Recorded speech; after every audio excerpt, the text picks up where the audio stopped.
This is in-depth study of the Christ, the propitiation, the begotten Son, the law, the judge, the ruler, the standard, the Messiah, Yeshua HaMashiach, the one, the true Jesus Christ.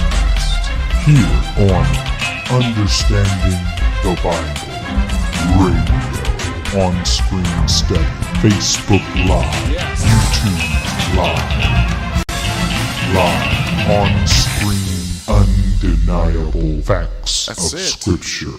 Understanding the Bible Radio, Ron Saxton here. I want to thank you guys for joining me.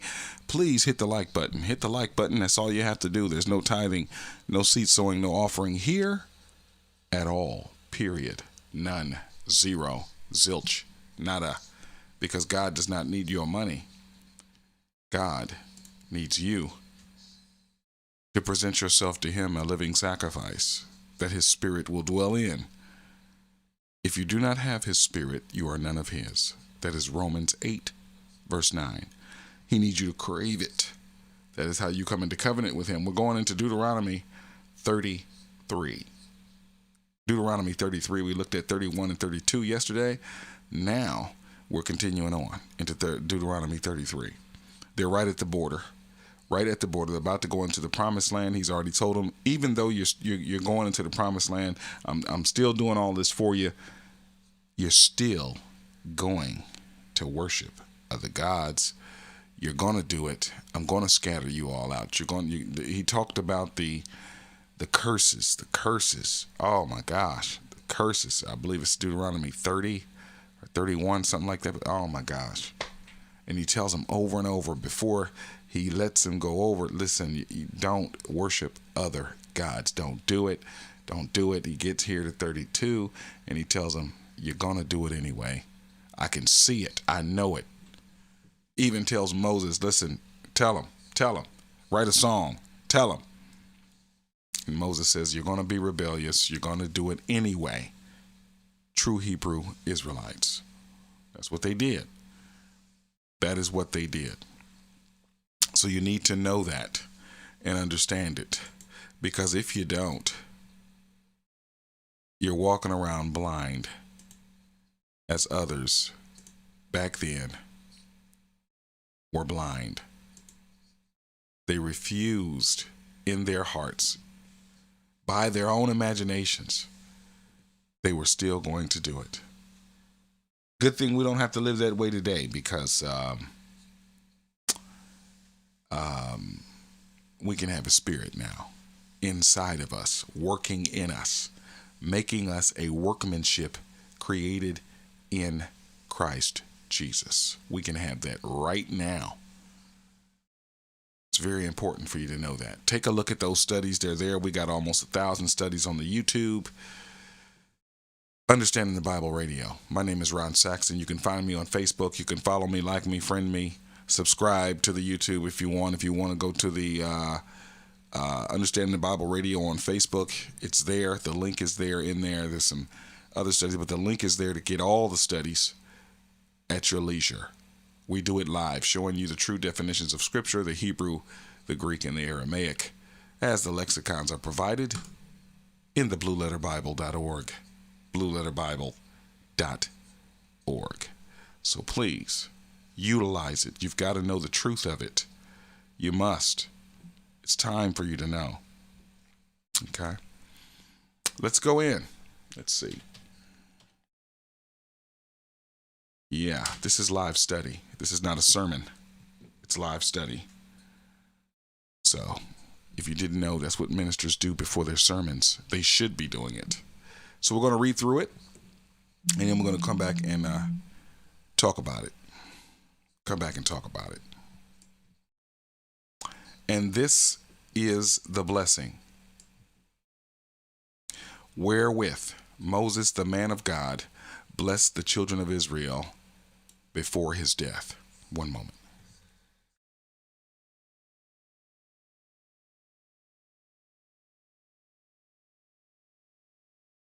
Okay, thanks for holding. And he said, the Lord came from Sinai and rose up from Seir into them. He shined forth from Mount Paran. He came with 10,000 thousands of saints. From his right hand went a fiery law for them. Yea, he loved the people. All his saints are in thy hand. And they sat down at thy feet. Every one shall receive of thy words. Moses commanded us a law, even the inheritance of the congregation of Jacob. And he was king in there's that word again, Jeshurun. When the heads of the people and the tribes of Israel were gathered together. Let Reuben live and not die, and let not his men be few. And this is the blessing of Judah. And he said, Hear, Lord, the voice of Judah, and bring him unto his people. Let his hands be sufficient for him, and be thou an help to him from his enemies. And of Levi he said, Let thy Thummim and thy Urim be with thy Holy One, whom thou didst prove at Massah, and with whom thou didst strive at the waters of Meribah. Who said unto his father and to his mother, I have not seen him, neither did he acknowledge his brethren, nor knew his own children, for they have observed thy word and kept thy covenant.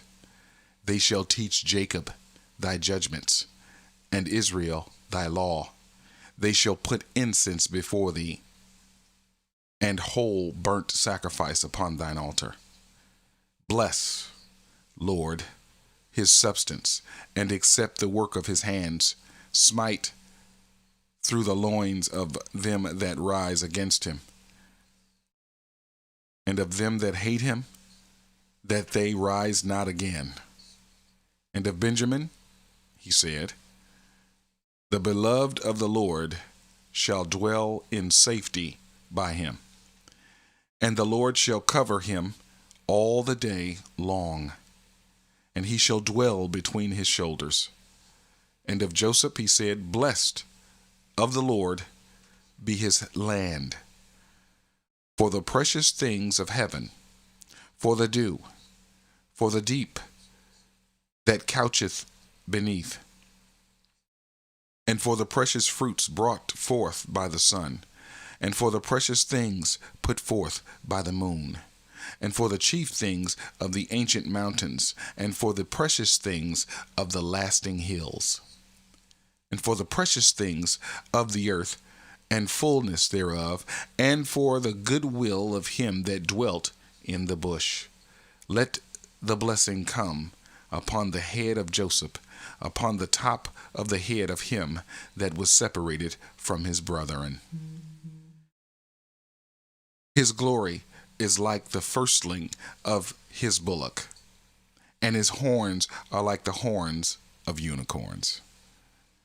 With them he shall push the people together to the ends of the earth, and they are the 10,000s of Ephraim, and they are the 10,000s of Manasseh. And of Zebulun he said, Rejoice, Zebulun, in thy going out, and Issachar in thy tents. They shall call the people unto the mountain. There they shall offer sacrifices of righteousness, for they shall suck of the abundance of the seas, and out of treasures hid in the sand. And of Gad he said, Blessed be he that enlargeth Gad. He dwelleth as a lion, and teareth the arm with the crown of the head. And be provided the first part for himself, because there, in a portion of the lawgiver, was he seated. And he came with the heads of the people. He executed the justice of the Lord, and his judgments with Israel. And of Dan he said, Dan is a lion's whelp. He shall leap from Bashan. And of Naphtali he said, O Naphtali, satisfied with favor, and full with the blessing of the Lord, possess thou the west and the south. And of Asher he said, Let Asher be blessed with children, let him be acceptable to his brethren, and let him dip his foot in oil. Thy shoes shall be iron and brass, and as thy days, so shall thy strength be. There is none like unto the God of Jeshurun, who rideth upon the heaven in thy help, and in his excellency on the sky. The eternal God is thy refuge, and underneath are the everlasting arms, and he shall thrust out the enemy before thee, and shall say, Destroy them. Israel then shall dwell in safety alone. The fountain of Jacob shall be upon a land of corn and wine. Also his heavens shall drop down dew. Happy art thou, O Israel, who is like unto thee, O people, saved by the Lord, the shield of thy help, and who is the sword of thy excellency, and thine enemies shall be found liars unto thee. And thou shalt tread upon their high places. That is the end of Deuteronomy 33:29. Thanks for stopping by. Thanks for studying with me right here on Understanding the Bible Radio. I want to say hello to all you guys. Thanks for stopping by on the YouTube. Say hello in the chat if you will. Say hello. Hit your like button for me. That's all I need you to do. Nothing else. No super chat here. No money. No tithing. No seed sowing. No offering, because God does not need you to pay. He doesn't need your money. No, he doesn't. He needs you to crave his spirit, that he give it to you, that you can be in relationship and in covenant with him under the current covenant which his son holds, which is Christ. Gwendolyn, I want to say, hey, how you doing? Good to see you. Thank you for stopping by. I can give you a wave there. Hit your like button. Give you a wave. Rissa, good to see you. How you doing? I'm hitting my like button. Hitting it. There it is. That's all it takes. Boom. Look at there. Just one little boom. That's all it takes. Just hit your like button for me. I would appreciate it. Thank you. It would help me out immensely. Believe me. Alrighty. So we see he's giving out blessing here. He's giving out blessing among each 12 tribe. Now he's also, I would understand that he's also prophesying things here in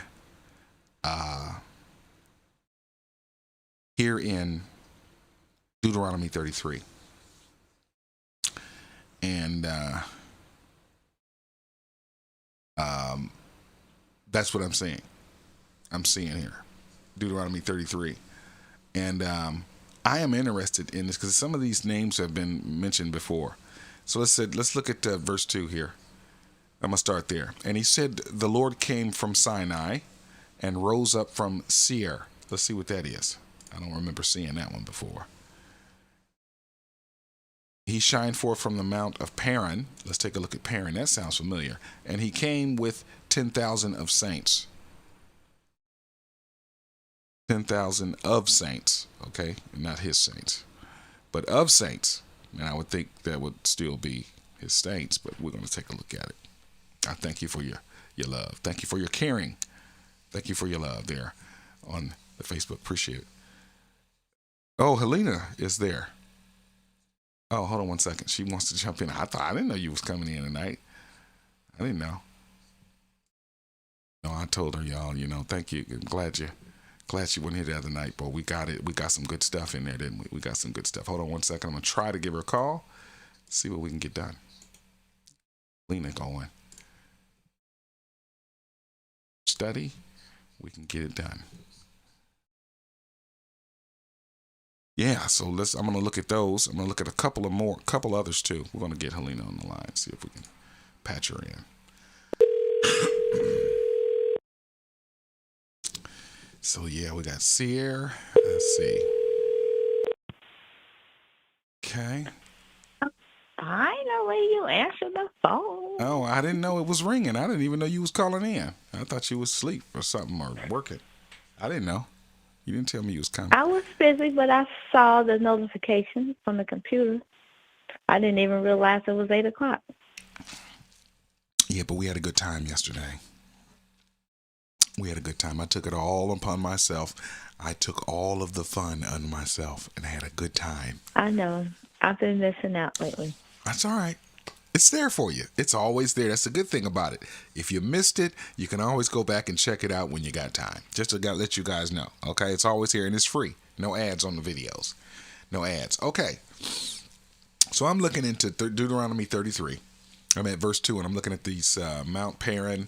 I'm looking at he came from Mount Sinai. The Lord came from Mount Sinai and rose up from Seir. So I've opened those up. So I'm going to go in those first before I go to the next one. Let's see what's Seir, I guess. Here we go. Strong's H8165. Seir. Seir. Seir. Seir. I can say that. Good. I can speak Hebrew. See that? Speak Hebrew now. Seir, hairy or shaggy. He came from Seir. Patriarch of the Horites, the inhabitants of Edom. That's Esau. Yeah, before the descendants of Esau, the Edomites. Yeah. When he said hairy like that, that's kind of made me think about Esau. He was supposed to be the actual one. His people was supposed to be the one instead of Jacob's, because Jacob was born after Esau. Esau is the firstborn of Isaac. Okay. And they were twins, and Jacob conspired with mother to get Esau's birthright. So Esau came in from the field one day and he was hungry, didn't get anything out there. And Jacob said, I will give you something to eat, because he wanted something to eat, if you sell me your birthright. See, so that meant that it was supposed to be Esau. It would have been the children of Esau instead of the children of Jacob, the 12 tribes. But he sold it. And that's why God said, Jacob have I loved, and Esau have I hated. So that's what happened there. So, because he had to transfer it over. You sold something that was so precious and value that you sold it for a bowl of food. You bowled it for a bowl. Mm-hmm. A meal. That I'm sure God would be angry with anybody about that. And that was very important back then. So let's go. What else we got? The land of Edom. Okay. South of the Dan Sea. A mountain, the south of the Dead Sea. A mountain range in Edom extending from the Dead Sea to the Atlantic Gulf. Okay. Apparently, you don't get me the line, Apparently also called Mount Seir. Okay, there it is. Called Mount Seir. This area is a subdefinition of the one I just read. And extending most of the distance of the mountain range itself. A mountain in northern Judah, lying westward from, don't get me, I'm going to try it, Kirjath Jearim. That's what I'm gonna say that's what that is. Okay, there is just the concordance here. Why don't you try to restart your computer? Restart your laptop while you're on the line if you want to watch along, just to let you know. Let's see here. Yeah, a mountain of Idumea, I want to say. Idumea or Idumea. And its aboriginal occupants. Also one in Palestine. Seir. That's for the concordance there, for the Strong's concordance. Here is our lexicon. So let's find our Deuteronomy 33 here. Let's find it. And didn't mention it. Just to mention Deuteronomy 2 right there twice. But there you go. Let's see here. Let's go in and get some more information here, some detail. So that of the mountains and regions, we saw that extended from the yep, saw that, which is called Jebal. All right, northern part of which is now called Jebal. Now, at the time they did the lexicon, the southern El Shira, Shira, I want to say. See Buckhart's travels in Syria. That's probably some information they book out they had back then. Originally, the Horites, all right, dwelt in this region. Okay, there go our scriptures here in Genesis 14, Deuteronomy 2. Afterwards, Esau, Genesis 32, 33. Let's see, in 14. No, 16. No, those are verses, sorry. In Genesis 32 and 33. There you go. And his descendants, Deuteronomy 2:4. That's when they were going through to the land. They were going to that land. And it mentioned that they were going through Esau's descendants. Okay. And they let them go through. They didn't have a fight. They didn't war with each other. They let them go through. 2 Chronicles 20. This mountain may have taken its name from the Horite, from that Horite, number one. But I prefer rendering this Hebrew term as an appellative. The rough mountain, clothed and as it were bristled with trees and thick woods. That's rough to come. If you're traveling through that, to that mountain with a lot of trees and rough stuff, it was rough. It was hard. Of a mountain in the tribe of Judah. All right, that's Joshua 15. We will hit Joshua one day. Amon Whitlow stopped by. I want to say hello to you, sir. Do me a favor. Hit your like button. Just hit the like, love button. Either one. Like, love, caring. Hit the angry, mad, or sad. Just hit the other ones. One of the other three. Please hit it for me. Appreciate it. Like that. Like you just see my little heart go up. If you see the heart first and then you hear me later, that's fine. Just hit it. Okay, appreciate it. That's all you need to do. No money, no tithing, no seed sowing here. There you go. So that's what that one is. This is Paran, I want to say, or Payrain, or Paran. I don't know which Strong's one. H 6290. I don't know. Paran. I gotta remember they say they R's with that roll. Paran. I can't even do that. There you go. Paran, place of caverns, wilderness area bounded of the on the north by Palestine, on the west by the wilderness of Etham, on the south by the desert of Sinai. So it's all around. This is all like all together here. You're talking about, and on the east by the valley of Araba, I want to say, the Exodus Araba. Okay. Exodus was through this area, and probably all 18 stops were in this area. Okay, so this is the area he's talking about where he came from. The Lord. Then he starts to, he's talking about the blessing, going through all of, this is basically the same deal. Desert of Arabia is what Strong's Exhaustive Concordance has. So, yeah, there you go. So he came from all of this area is what he's saying, is what Moses is saying there.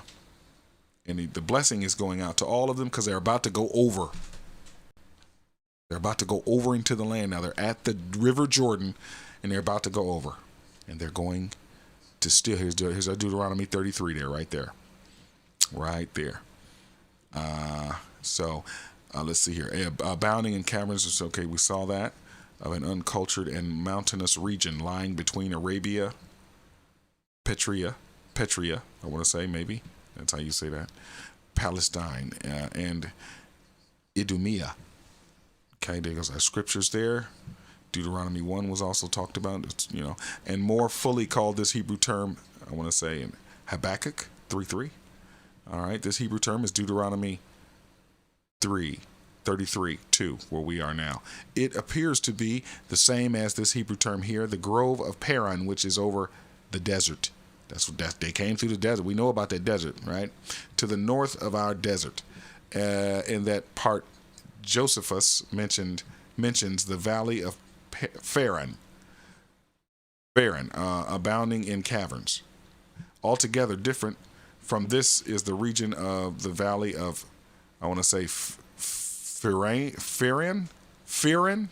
because I would think that would be Siran. Faran, okay?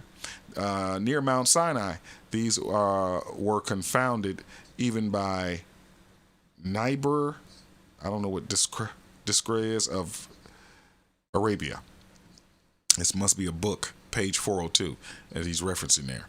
As was long ago observed by Makrizi, I don't want to say. See the okay, that's more references there. This is also cited by but he does not. Okay, that's more translator note, no definition. There's translator information there. All right, so we got through that. Good deal. Thanks for sticking around and bearing with me on that. We're doing live study. Period. The children of Israel are set and ready to go in. They're set and ready to go. I'm gonna check I need to check my chats here. 1 second. Check and see what said, who said what, who did what. Selena there. Okay. Nobody else saying anything? Not even hello? Okay, no problem. No, summarize the chapter for discussion, please. Listen at you. How you trying to add some stuff? You ain't even been here. We done had some fun yesterday. Anyway, I'm just trying to poke at you. All right. Verse 3. Yea, he loved the people. All his saints are in thy land, and they sat down at thy feet. Everyone shall receive of thy words. So now Moses commanded us a law, even in the inheritance of the congregation of Jacob. And he was a king in Jeshurun. No, I'm saying that wrong. Jeshurun. That's what it is. And he was king in Jeshurun. Now I looked at Jeshurun yesterday. Yeshurun is how they pronounce it. Yeshurun. Strong's H 3484. Yesharun. Yeah. The upright one, a symbolic name. It's a symbolic name. Get it? Symbolic name for Israel, describing her ideal character, which is in 32. It shows that he still, even though he brought them out and all that good stuff, they went through all this stuff, book of Exodus, book of Numbers, Leviticus, and they get here to the end of Deuteronomy, to the end of their journey, getting ready to go over to the promised land. He still told them in 32, you're still going to rebel. You're still going to do it. You're even working and thinking about it now in your imagination. You're still going to worship other gods. You're going to forget about me when you get over there. You're still going to do it, and I'm going to scatter you. He told them. And so Jeshurun, that's what it says, okay?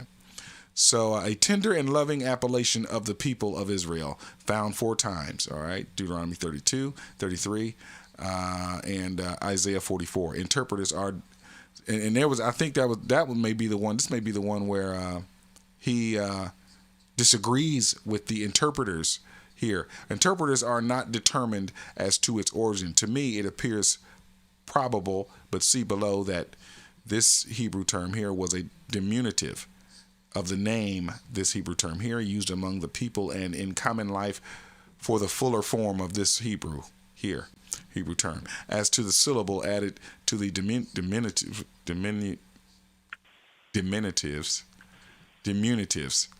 let's see, but like other words in this sort, in frequent use, more freely inflected and contracted. All right, what does he say here? Now the Arab is Bakrat for I want to say hypocrites, but it looks like it could be hypocrites. Hypocrites, but I say hypocrites. And the German diminutive names, such as this, Frick for Friedrich in German, and thus at the same time an allusion was made to the idea of rectitude and uprightness. See, he says an allusion was found in the root of this Hebrew term here. Compare this Hebrew term, Numbers 23. All right. Others regard this Hebrew term as a diminutive from this Hebrew term. So he's talking about how they're going into the language and they're thinking and saying, well, that's pretty close. That's this. Well, we're going to go with this in regards to what this means in our language and what we understand from this definition of this name of Yeshurun. What do you say? Yesharun. You know how he's saying. And so for this name, and though rectilus, gestilus, the righteous little people. Okay, that's what they were coming out to understand it to be.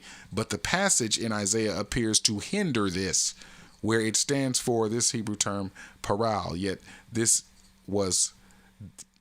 Hebrew term here. Yet this was Gesenius corrected judgment, because in 32 when he mentions this Yesharun about the Israel people, he begins to go into telling them, you're still going to do it. You're going to do it. I can tell you're going to do it. You're rebellious. You're stiff-necked.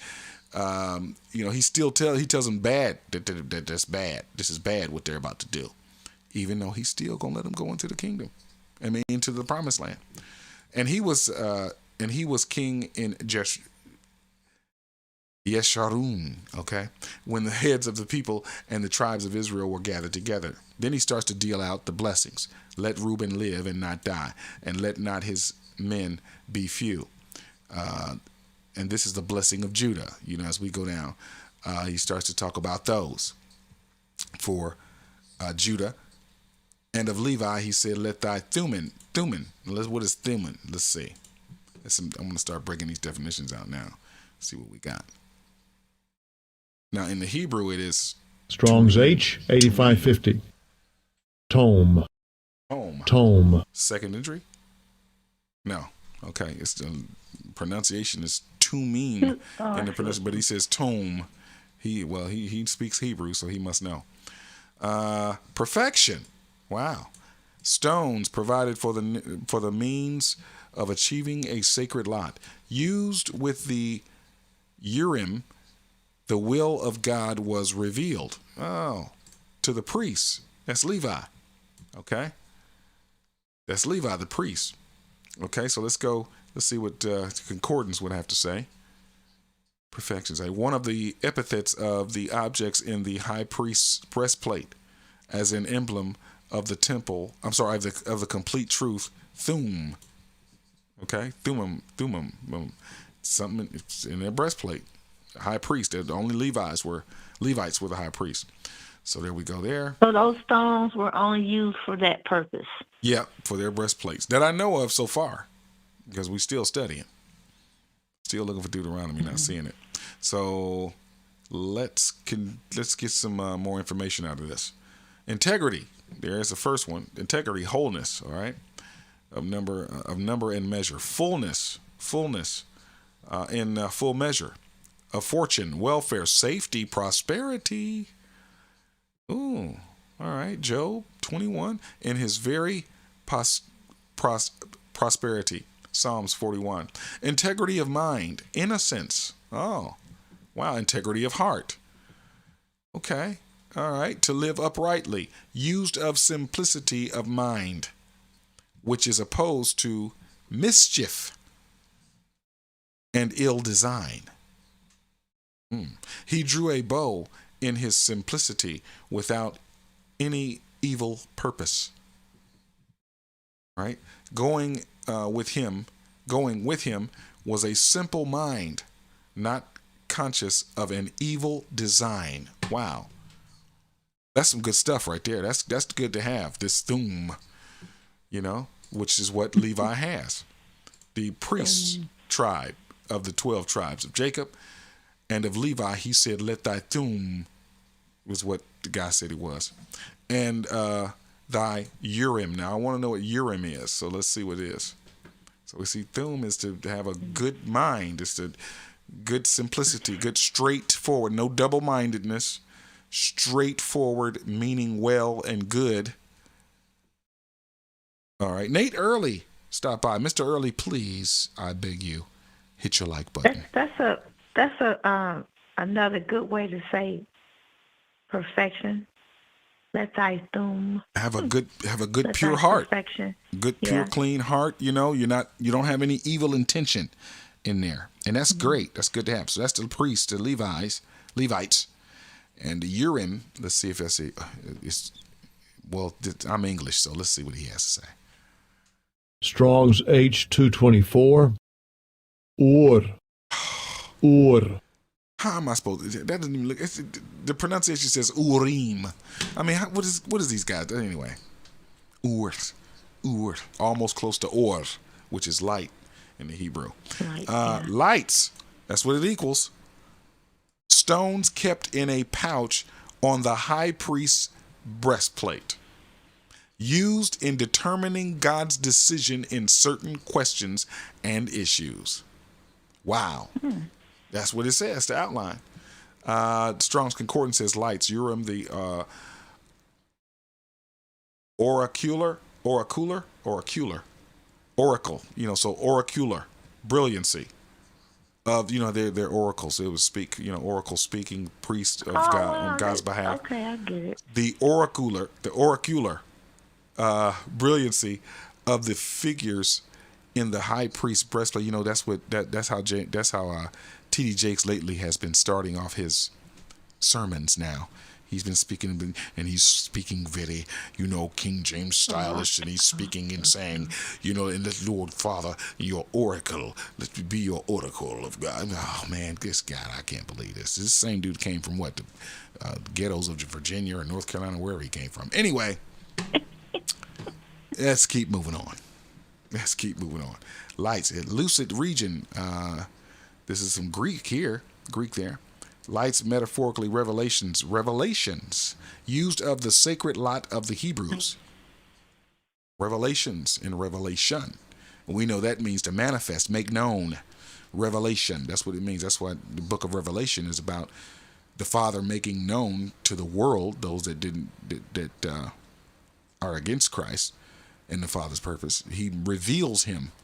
And that's why you got a lot of destruction and stuff in that kind of stuff in Revelation. People don't realize that, though, but that's why, because the first verse, the revelation of Jesus Christ, which God gave to him to show unto his servants, things which must shortly come to pass. And he sent to signify it by his angel to the servant John, And it was letters sent to the 7 churches that were left here because, he took his church up to the throne. So now, y'all about to see him now in a way that you never thought you would. So that's what that's all about, Revelation. But anyway, all right, sacred lot of the Hebrew there. Okay, you got the scriptures. Generally, more fully called this Hebrew term here, revelation and truth. All right, Exodus, Leviticus 8. Let's see, Deuteronomy 33:8. That's where we are. That's our stuff. Let's see how much of this is. It ain't that thick. Let's go. LXX. Let's see. The LXX is showing excellently this Greek term here. Luther did right? That's some Greek. That's some German right there. These sacred lots, which were only consulted by the high priest in matters of great moment, were borne by him in or upon his breastplate, as appears from Exodus 28. It was a matter of dispute what they were, even in the time of Philo and Josephus. Okay, we'll just go with that. Josephus, indeed. Suppose that the augury was taken from the 12 stones on the outer part of the breastplate and from their brightness. But Philo here, all right, teaches that Urim and Thummim were two little images put between the double cloth of the breastplate, one of which symbolically represented revelation, the other truth. The Hebrews seem, in this symbolic manner, to have imitated the Egyptians, amongst whom the supreme judge wore a sapphire image of truth hung from his neck. See this reference here is a book, some type of book, something they had back then. I don't know, never heard of that book. The idolatrous notion of Philo is not to be regarded as throwing any light on the subject. Okay, brightness of fire, flame. That's in Isaiah 50, and fire itself, Ezekiel. All right, that's the end of that definition. So I got to that. Good deal. And Helena, you got something? We got roughly 10, 15 minutes. Hit the like button, guys. Hit your like button. It's just kind of straightforward. It's just basically, he's just summing up their blessings to each tribe. Yeah. Which really. Uh-oh, she's gone. Oh, no. Oh, no. I don't know where you went, Helena. Are you there? Am I here? Yes, I am. She's okay. Let me get her back on. I think my system dropped her off. Yeah, it's just really summing up the blessings, guys. At right here at 33. I'm calling Helena back. And that's really all it is. Even though now he's still doing this. What happened? I don't know. I think the phone app just went down or something. I don't know. Oh, wow. But yeah, it's summing it up. He is summing it up. And you can see him there in 33. He's doing this. Now, here's the thing I want you to think about. Because we usually think about it from ourselves toward God. That's our view. Us toward God. But if you look at it, if you've been going through and you guys been checking it out, you'll notice that last chapter, he told him, you're still going to rebel against me and you're still going to go worship other gods, even though he's told him over and over, don't do it. And if you do, I'm going to do all these curses unto you. He tells him, last chapter, you're still going to do it, and I'm going to scatter you abroad. I'm going to scatter you out, but then I'll gather you back. But I'm going to do all these things, all these curses to you, because you're going to leave me. You're going to commit adultery. All right, you're not going to worship me. You're going to run and worship other gods and stuff. Now, why is he still bringing them into this promised land? If you could think about this, he's still loving them. He's still loving them. That's loves why them I so said much. it didn't depend. The blessing didn't depend on them. He already blessed them. He already set it up. Yeah, he already. Yeah. Even though from the time you was in Egypt and you were crying out for me to help you and get you out from these oppressing masters and all that, I sent them out. I sent Moses back. We got you out of there, protected you from the plagues, protected you from the killing of Egypt's soldiers, taking you through the Red Sea, getting you back, taking you through the deserts, making sure your clothes, giving you food from my kitchen up here in heaven, supplying for you water from a rock, everything you needed, going before you in battle, destroying your enemies. I did all this stuff just to still bring you to the land, the promised land you're about to go over. And I'm telling you, even though I'm doing all this, giving you and showing you my love, I'm still going to let you go over in here, even though I see you're still going to rebel. Now, if you can't see that he loved. It was also a promise to their forefathers, too. Their fathers. He was fulfilling a promise, right? And he loved them. I agree. But if you got to see this, he loved them. Still took them on in, loved them. That's love, man. That's love.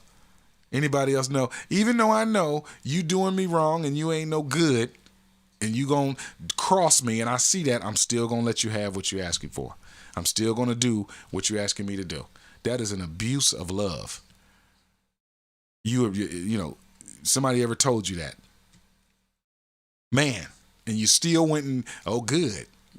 Thanks. Yeah, good. And you still went and just abused their love, just didn't even care about their love. But they Well, loved you you. know, his love and our love is two whole separate different Man, things. oh man, I tell you. Yeah. Yeah. So, yeah.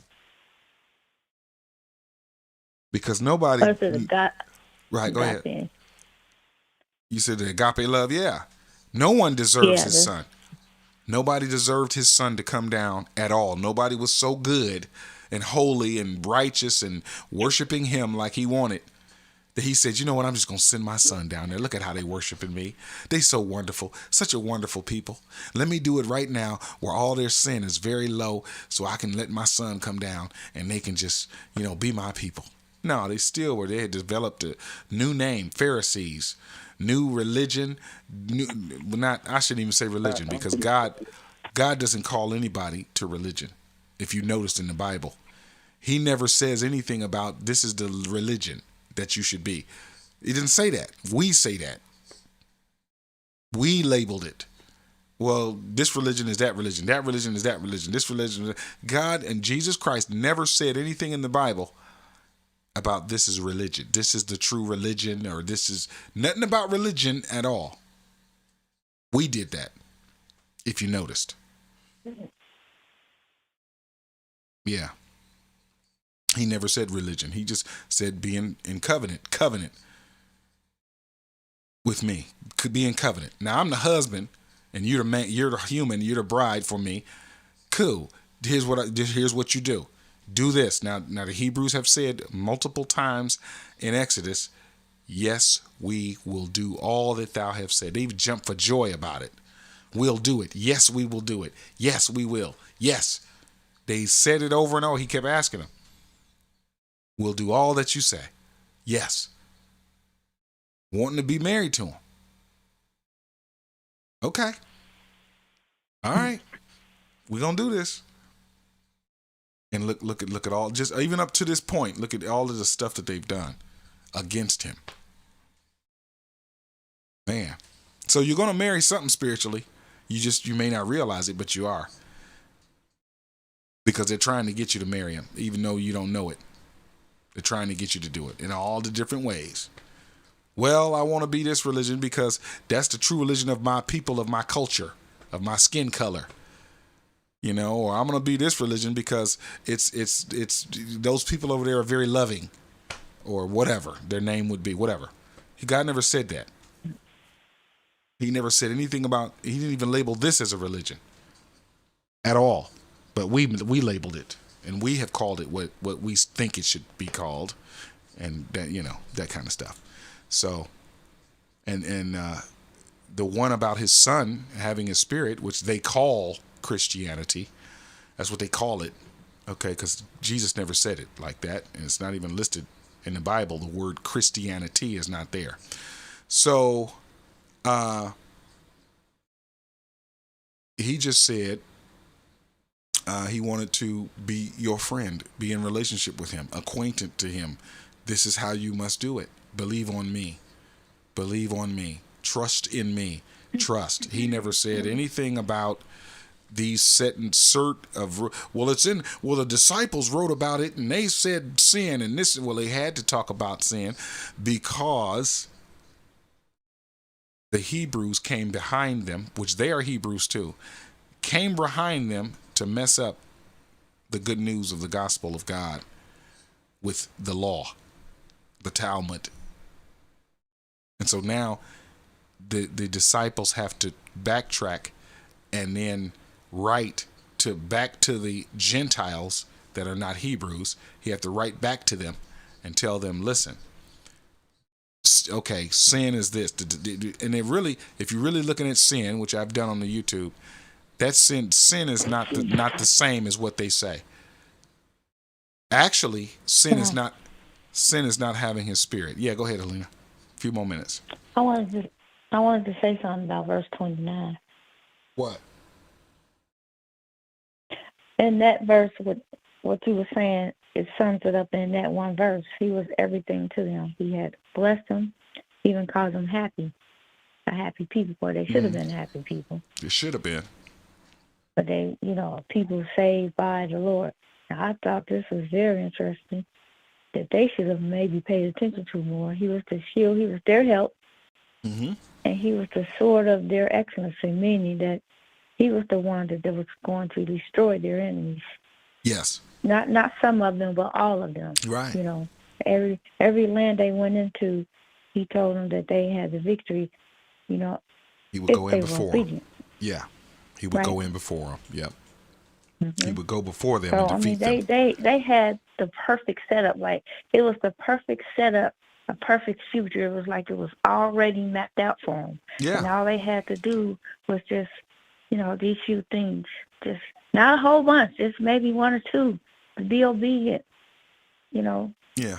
But we got all these laws to do. We can't do this. We can't do that. We can't do that. They're fighting against their own carnality. That's really what that's really what it's all about. Right, because really, if you think about it, it was, it was only really one or two laws. Just think, because it had to do with love. All they had to do was love God with all their heart, mind, and soul, and love themselves. They would have been able to, do it, but we know why they couldn't do it anyway, because they didn't have faith. But there it is. They didn't have a spirit. Didn't have it inside. Right. Yeah. So, we're going into 34 next. In a couple minutes, I'll be back. We're going to talk about and see what we can see. I haven't looked at this beforehand. I've been fighting myself not to look at it so I can do it live here on the study. My YouTube has no comments, no chats, no comments, nothing there. I just want to check it out before I get out of here, and be back in a couple minutes. So take a look. I'll be right back on the YouTube and the Facebook. We're going to look at Deuteronomy 34. And, we're going to see what we can see, how this is going to play out, man. See what really happened there. So now you don't have to just, you can see it on screen. You don't have to trust someone and what they're saying. You can see it all right on screen here. Like it, share it, hit your like button. Follow, subscribe. It's totally up to you. I want to thank you guys for stopping by. Please allow us to extend our deepest thanks, our humblest appreciation, our greatest gratitude for your fellowship here with us, sharing the letter of the gospel, the ancient definitions of Scripture. This is Understanding the Bible.